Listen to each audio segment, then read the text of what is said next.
Tak ahoj, vítam ťa na kanáli pre prácu a zábavu. Moje meno je Janči a dnes sa spolu pozrieme na lacný zvárací invertor značky Panthermax 300 LCD v cene 60 €. Takže poďme na to, vyskúšame a poriadne ho otestujeme.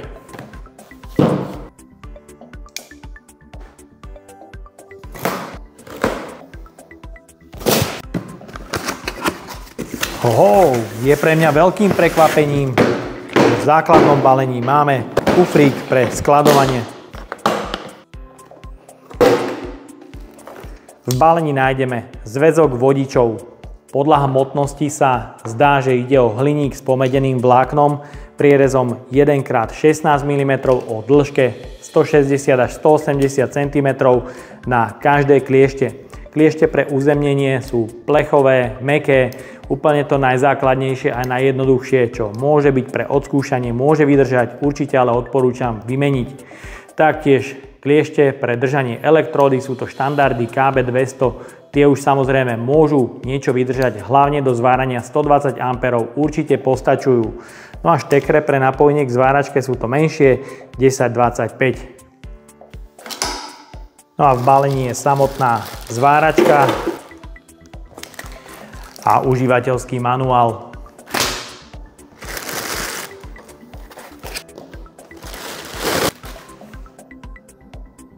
Miniatúrna zváračka Panthermax MMA 300 LCD je určená hlavne pre začiatočníkov, domácich kutilov, okolo dielne, domu a záhrady. Môže pomôcť v kritických situáciách, kde tu niečo opraviť a taktiež pozvárať občas nejakú tú konštrukciu. Myslím si, že v cene 60 € kufrík je na mieste.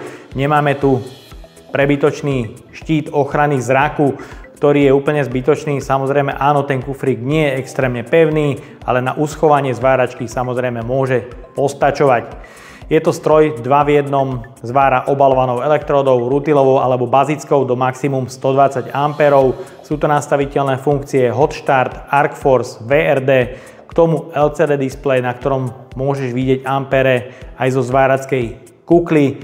No a taktiež je tu liftik s dotykovým zapálením. Zváračka nemá žiadne madlo, je to malý kompaktný stroj, ktorému stačia popruhy pre zavesenie cez plece. Je to fajn, pretože môžeš zvárať na lešení jednou rukou a na pleci mať súčasne zavesenú zváračku.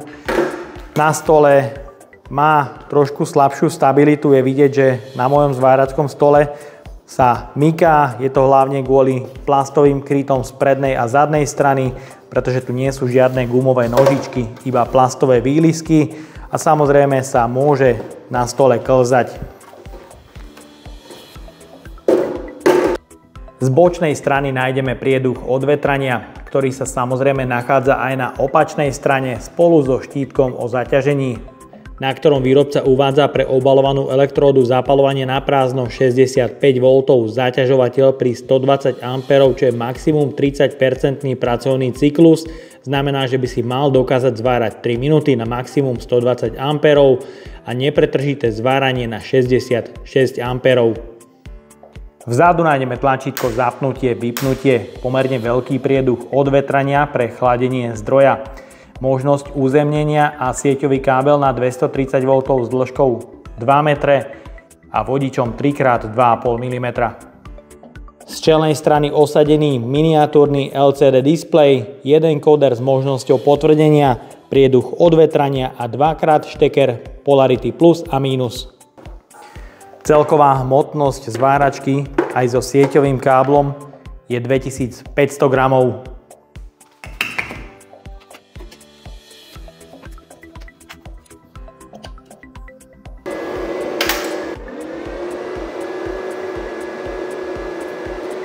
Ovládacie prvky nabiehajú okamžite, hlučnosť chladenia zváračky je veľmi priateľná, niekde iba okolo 60 decibelov. Čo sa týka prúdenia vzduchu, to je smerované zozadu do prednej časti. Prietok vzduchu a fúkanie je niekde okolo 2,5 metra za sekundu, čo vôbec nie je zlé. Samozrejme, zváračka má po vypnutí dobeh pre dochladenie okolo 5 až 7 sekúnd. Prostredie, v ktorom sa zváračka nastavuje, je veľmi jednoduché, rýchle a prehľadné vďaka miniatúrnemu LCD displeju, ktorý na bočnej lište znázorňuje nastavovanú funkciu. Je tu kóder, ktorý reaguje veľmi pekne po jednotkách, ale aj rýchlo. Minimum je 30 A pre obalovanú elektródu a maximum 120. Po opakovanom stlačení môžeš vidieť, sa preklikávaš celým menu, je to veľmi jednoduché. Máme tu ArcForce nastaviteľný až do 100. Hot Start pre lepšie zapálenie elektródy a taktiež funkcia VRD, ktorá znižuje napätie na kliešťach, ak sa so zváračkou nezvára, a opakovaným preklikaním sa dostaneš rovnako na liftik s dotykovým zapálením, kde je maximum 120 A a minimum rovnako 30 A.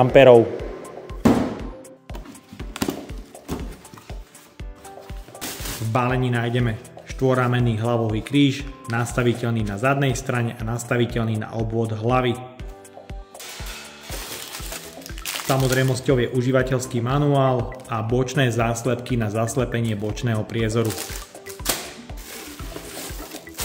Dizajn a spracovanie zváračkej kukly Panther Max 3000 je podľa môjho názoru na vynikajúcej úrovni, rovnako dobre na tom spracovanie. Kukla je podľa môjho názoru celkom robustná. Plasty sú zároveň mäkké a teda odolné voči nárazom alebo náhodným pádom. Taktiež v teple sa nebude krútiť. Je to kukla trošku menších rozmerov, na aké som zvyknutý, ale na druhej strane je tu obrovský priezor 104x104 mm so 4 senzormi pre čo najrýchlejšie zatmavenie kazety a je tu aj solárny panel pre dobíjanie akumulátorov. Sú tu aj dva bočné priezory, ktoré si môžeš zaslepiť, ak ti to náhodou nevyhovuje. Kazeta je so stupňom zatmavenia DIN 4 pred zapálením oblúku. Z bočnej strany nájdeme tlačítko pre zmenu režimu, brúsenie, zváranie, nepretržite zatmavený režim a po zadržaní tlačítka na pár sekúnd je tu špeciálna funkcia automatické prispôsobovanie sa stupňa zatmavenia podľa jasu zo zvárania. Taktiež je tu pamäťové tlačítko a zmena režimu pre brúsenie. Kazeta sa ovláda trošku zložitejšie pomocou otočného kolieska z vonkajšej strany a funkčného tlačítka na kazete, kde máme možnosť nastaviť senzitivitu,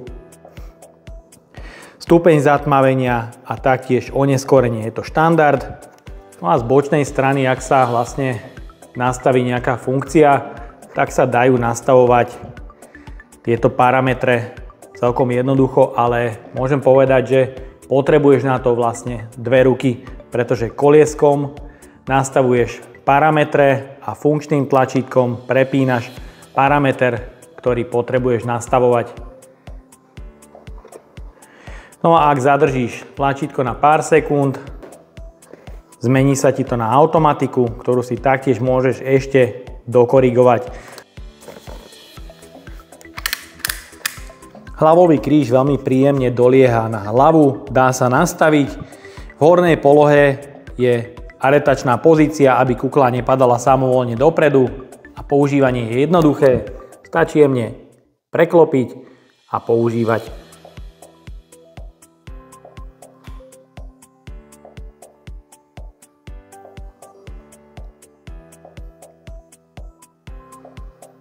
Zváračka je v tomto momente plne pripravená na použitie. Po celý čas bude pripojená ku sieti 230 V pomocou dlhého predĺžovacieho káblu 25 metrov. Budem zvárať rutilovými, ale aj bazickými elektródami od priemeru 2 až po 3,2 mm ako maximum na 120 A.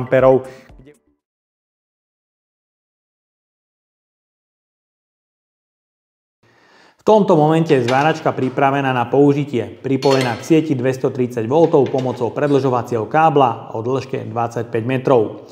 Zapojenie elektródy je jednoduché. Platí pre bazickú elektródu zapojenie na šteker plus a pre rutilovú šteker držania elektród na mínus. Vždy sa ale riaď podľa obalu, ktorý výrobca uvádza od elektród. Čo sa týka bezpečnosti, je potrebné dodržať zo pár pravidiel, napríklad vhodne sa obliecť, teda dlhý rukav, dlhé nohavice, kožené rukavice, zváračská kukla pre ochranu zraku a taktiež filtrácia alebo odsávanie. Ak nemáš, tak jednoducho zváraj s otvorenými dvermi na dielni, garáži alebo zváraj vonku na dvore, pretože so zváračkou na elektródy sa to samozrejme dá.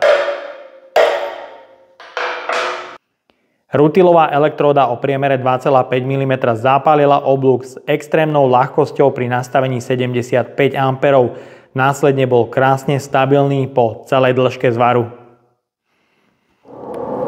Teraz vyskúšam rovno opakovane zapáliť oblúk s rutilovou elektródou.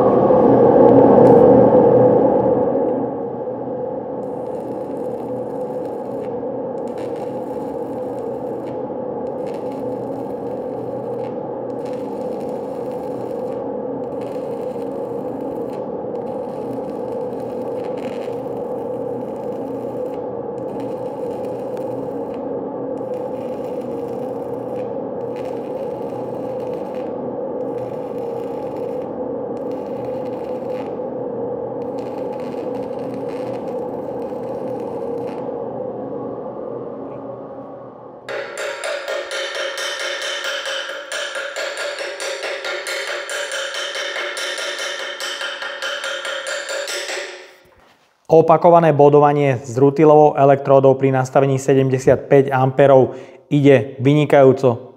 Elektródy táto zváračka, hlavne rutilové, zapaluje s extrémnou ľahkosťou. Aj v opakovanej frekvencii kľudne vyboduješ aj celú elektródu a s takýmito elektródami rutilovými je radosť zvárať aj s naozaj veľmi lacnou zváračkou.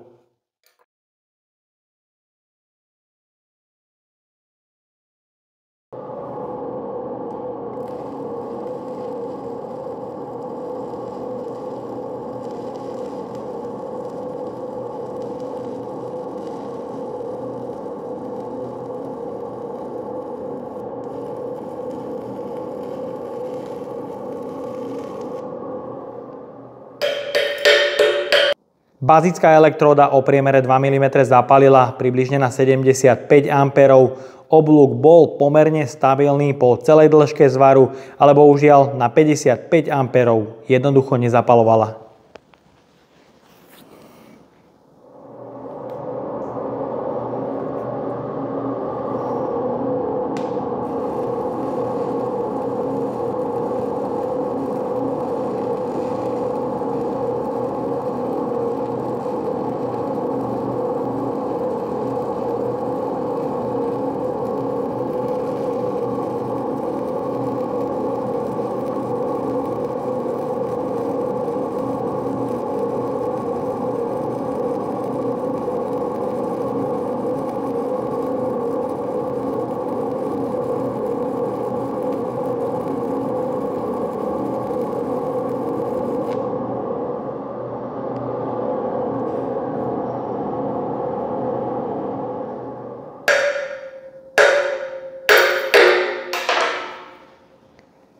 Bazická elektróda o priemere 2,5 mm oblúk zapálila veľmi pekne a bol krásny, stabilný po celej dĺžke zvaru.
Elektróda o priemere 3,2 mm pri nastavení 120 A, oblúk zapálila veľmi pekne.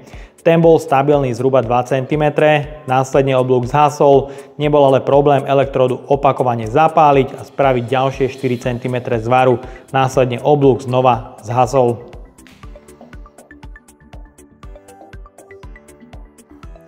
Tak a máme tu záver recenzie, ktorý dnes bude na trošku viac ako 2 minúty. Pretože zváračka v cenovke 60 € je potrebné to trošku usmerniť. Hlavne pre tých, ktorí plánujú kúpiť takýto lacný invertor a chcú používať bazické elektrody. Prosím vás, nerobte to. Bazická elektróda a lacná zváračka, kľudne aj táto, je to najhoršie, čo môžeš urobiť ako začiatočník, kúpiť si takúto kombináciu.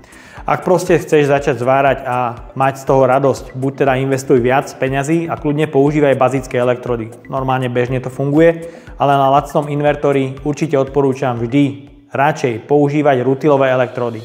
S nimi tá zváračka funguje perfektne, kľudne aj v opakovanej frekvencii dokážeš vybodovať kompletne celú elektródu a zo zvárania budeš mať radosť, nebudeš sa trápiť a kľudne zváračka za 60 € splní to, čo od nej chceš, ale potrebuješ to správne mať po ruke.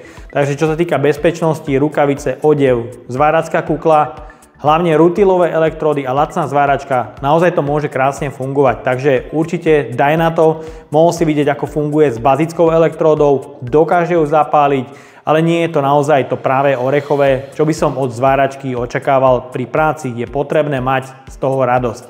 Takže ak chceš lacnú zváračku, kľudne po nej siahni rovno aj po rutilových elektródach a čo sa týka zváračkej kukly, ktorú potrebuješ, tak podľa môjho názoru je to super kukla, ktorá perfektne zatmavuje, rozsvetľuje a celé to funguje viac ako perfektne. Na hlave sa nosí výborne a to používanie, nemám jej čo vytknúť, je to fajn kukla. Takže mohol si vidieť lacnú zváračku, môže to fungovať, ale v tejto kombinácii, ako spomínam, takže odo mňa je to na dnes všetko. Ak sa ti toto video páčilo, daj like, potvrď odber a zvonček, alebo sa pripoj k členstvu, kde už teraz nájdeš kopec extra recenzií naviac. Ahoj!